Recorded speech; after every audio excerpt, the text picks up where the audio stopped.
இயேசுவை நேசிப்பவர்கள் பைபிளை வாசிப்பார்கள். இந்த சேனலை பின்பற்றினால் ஓராண்டில் வேதாகமத்தை வாசித்து முடித்து விடலாம். ஃபாலோ பண்ணுங்க, சப்ஸ்கிரைப் பண்ணுங்க. அப்போஸ்தலனாகிய பவுல் எபேசியருக்கு எழுதின நிருபம் 1 அதிகாரம். தேவனுடைய சித்தத்தினாலே இயேசு கிறிஸ்துவினுடைய அப்போஸ்தலனாகிய பவுல் எபேசுவிலே கிறிஸ்து இயேசுவுக்குள் விசுவாசிகளாயிருக்கிற பரிசுத்தவான்களுக்கு எழுதுகிறதாவது: நம்முடைய பிதாவாகிய தேவனாலும் கர்த்தராகிய இயேசு கிறிஸ்துவினாலும் உங்களுக்கு கிருபையும் சமாதானமும் உண்டாவதாக. நம்முடைய கர்த்தராகிய இயேசு கிறிஸ்துவின் பிதாவாகிய தேவனுக்கு ஸ்தோத்திரம்.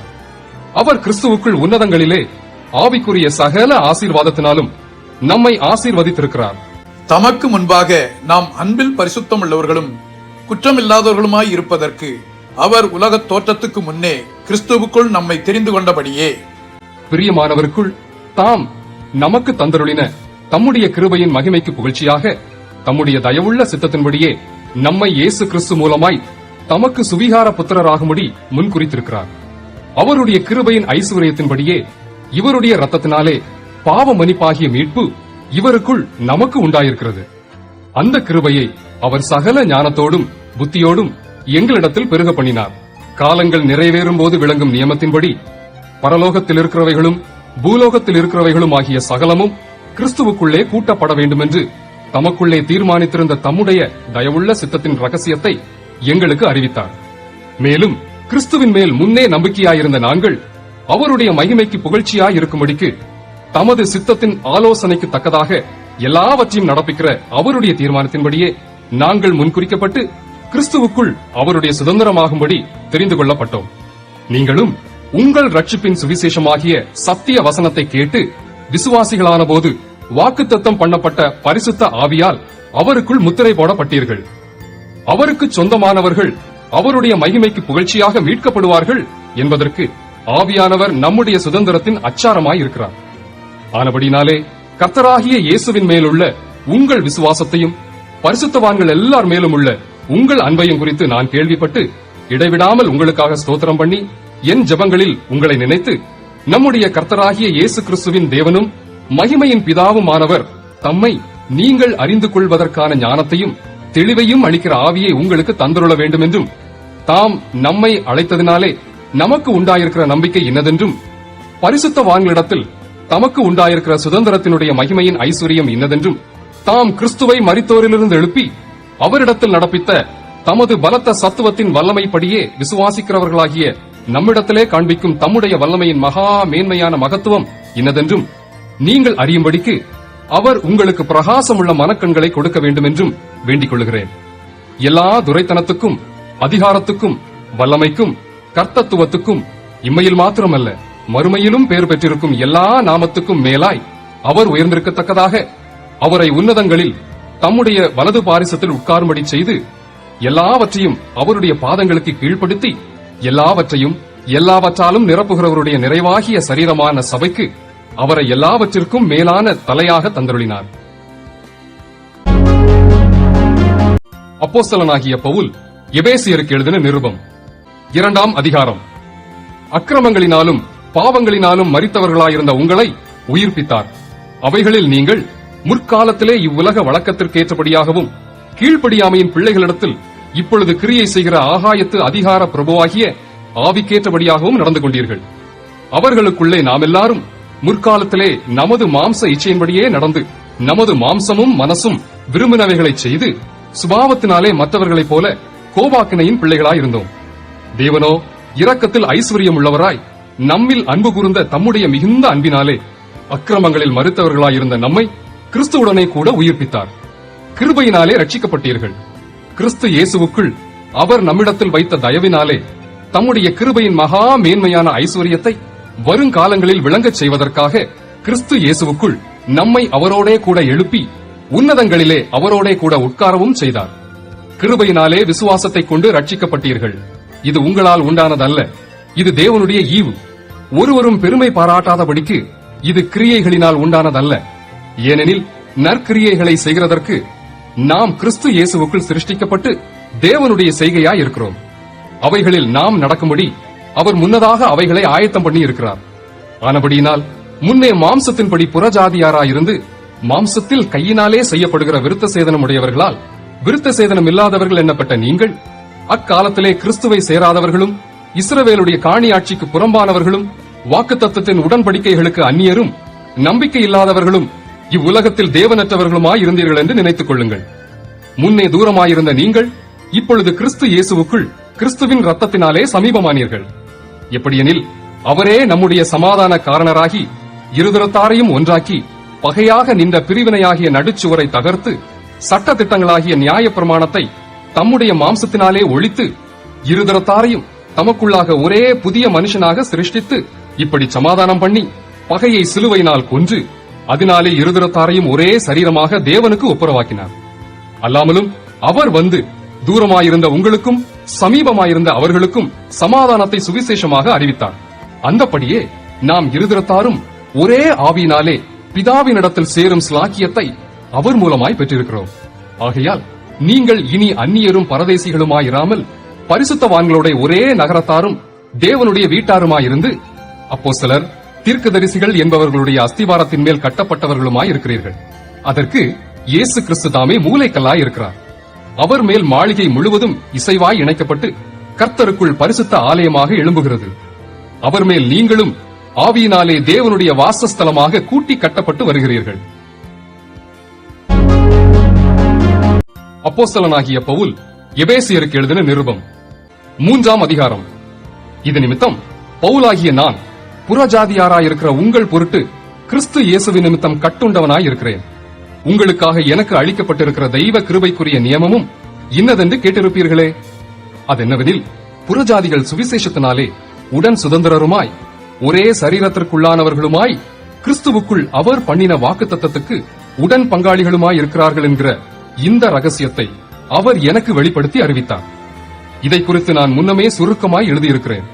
அதை நீங்கள் வாசிக்கையில் கிறிஸ்துவின் ரகசியத்தை குறித்து எனக்கு உண்டாயிருக்கிற அறிவை அறிந்து கொள்ளலாம்.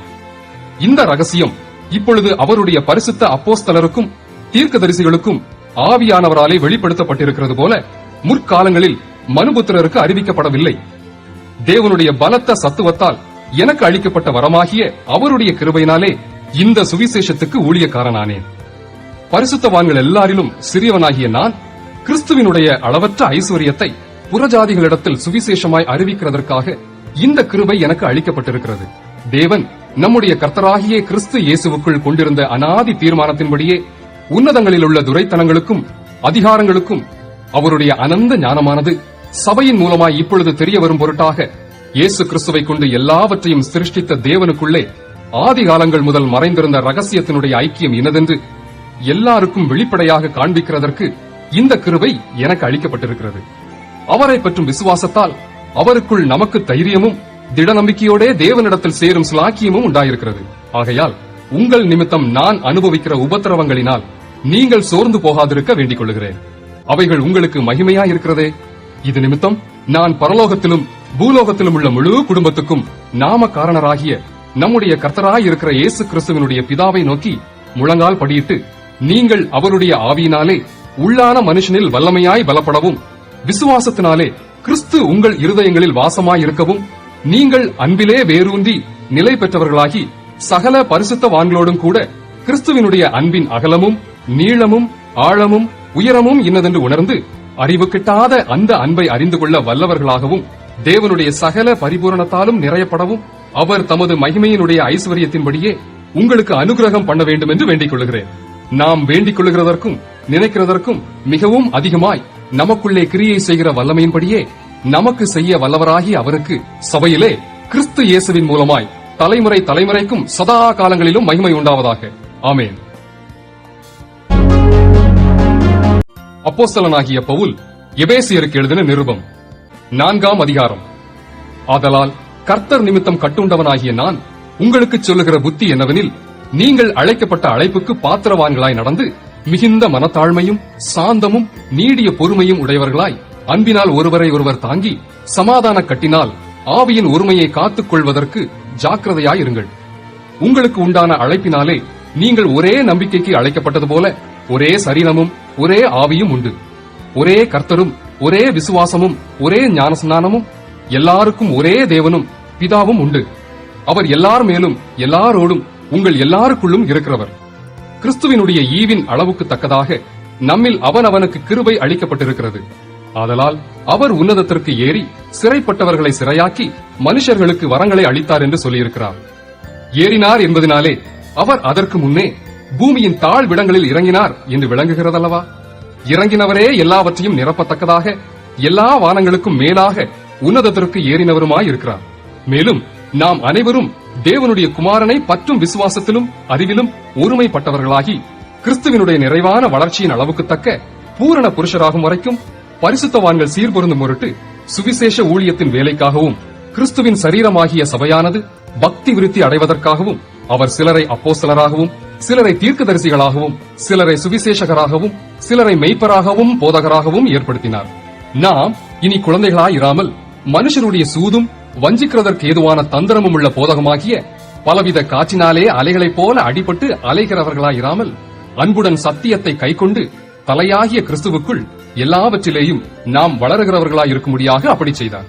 அவராலே சரீரம் முழுதும் அதற்கு உதவியாயிருக்கிற சகல கணுக்களினாலும் இசைவாய் கூட்டி இணைக்கப்பட்டு ஒவ்வொரு அவயவமும் தன் தன் அளவுக்கு தக்கதாய் கிரியை செய்கிறபடியே அது அன்பினாலே தனக்கு பக்தி விருத்தி உண்டாக்குகிறதற்கு ஏதுவாக சரீர வளர்ச்சியை உண்டாக்குகிறது.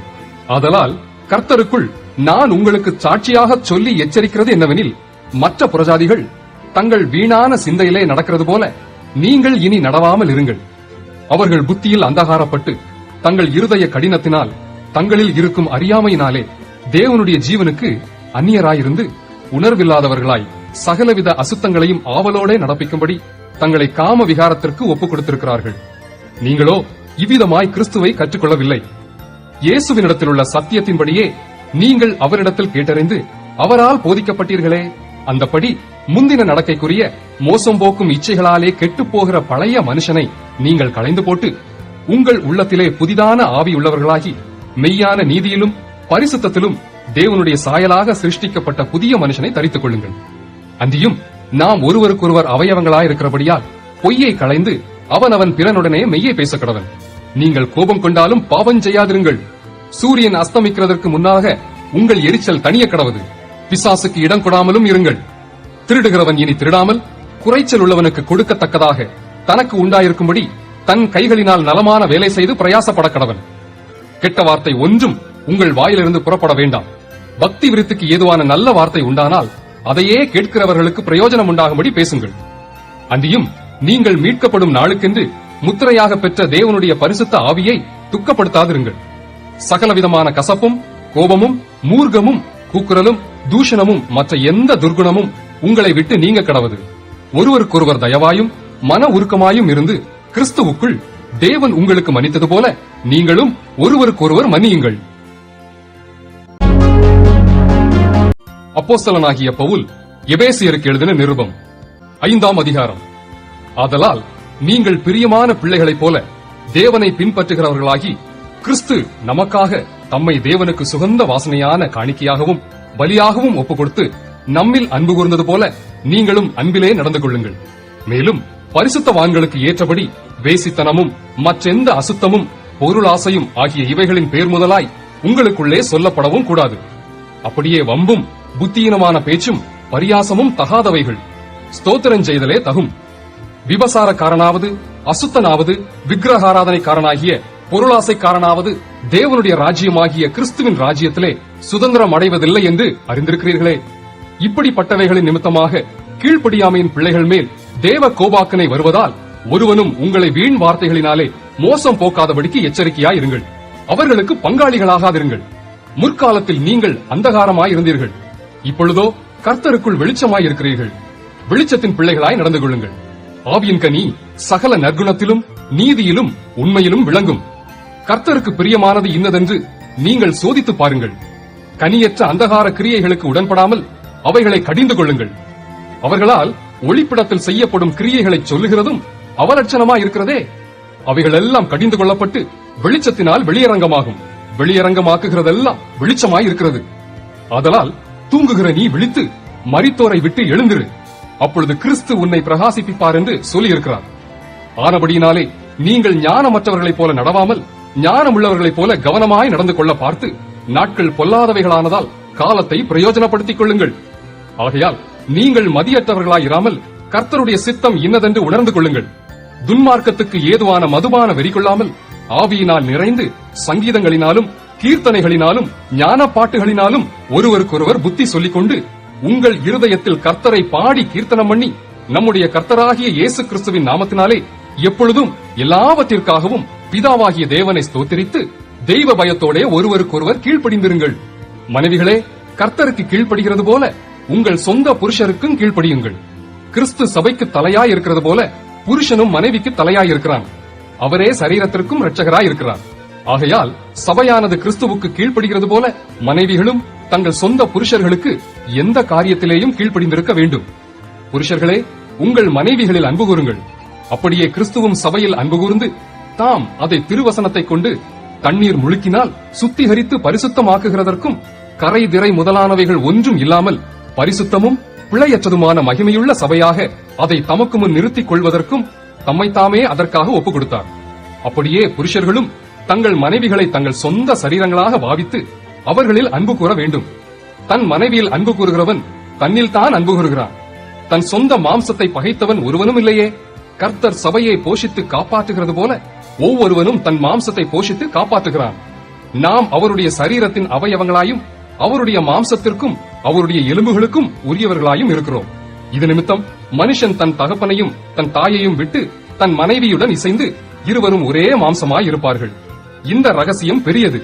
நான் கிறிஸ்துவை பற்றியும் சபையை பற்றியும் சொல்லுகிறேன். எப்படியும் உங்களிலும் அவனவன் தன்னிடத்தில் அன்பு கூறுவது போல தன் மனைவியினிடத்திலும் அன்பு கூற கடவன். மனைவியும் புருஷனிடத்தில் பயபக்தியாய் இருக்க கடவள். சங்கீதம் 33. நீதிமான்களே, கர்த்தருக்குள் களி கூறுங்கள். துதி செய்வது செம்மையானவர்களுக்கு தகும். சுரமண்டலத்தினால் கர்த்தரை துதித்து 10 நரம்பு வீணையினாலும் அவரை கீர்த்தனம் பண்ணுங்கள். அவருக்கு புதுப்பாட்டை பாடுங்கள். ஆனந்த சத்தத்தோடே வாத்தியங்களை நேர்த்தியாய் வாசியுங்கள்.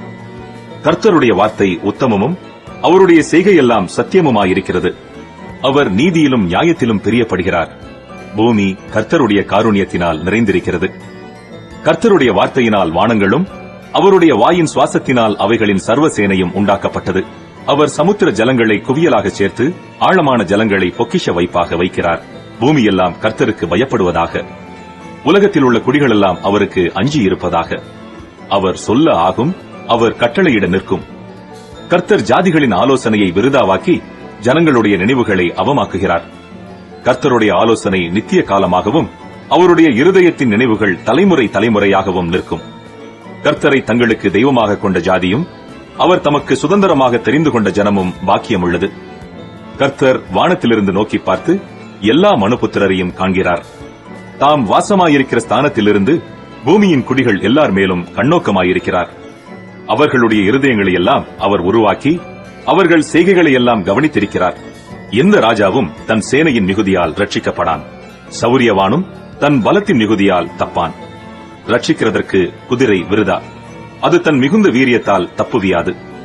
தமக்கு பயந்து தமது கிருபைக்கு காத்திருக்கிறவர்களின் ஆத்துமாக்களை மரணத்திற்கு விலக்கி விடுவிக்கவும் பஞ்சத்தில் அவர்களை உயிரோடே காக்கவும் கர்த்தருடைய கண் அவர்கள் மேல் நோக்கமாயிருக்கிறது. நம்முடைய ஆத்துமா கர்த்தருக்கு காத்திருக்கிறது. அவரே நமக்கு துணையும் நமக்கு கேடகமுமானவர். அவருடைய பரிசுத்த நாமத்தை நாம் நம்பியிருக்கிறபடியால் நம்முடைய இருதயம் அவருக்குள் களி கூறும். கர்த்தாவே, நாங்கள் உம்மை நம்பியிருக்கிறபடியே உமது கிருபை எங்கள் மேல் இருப்பதாக.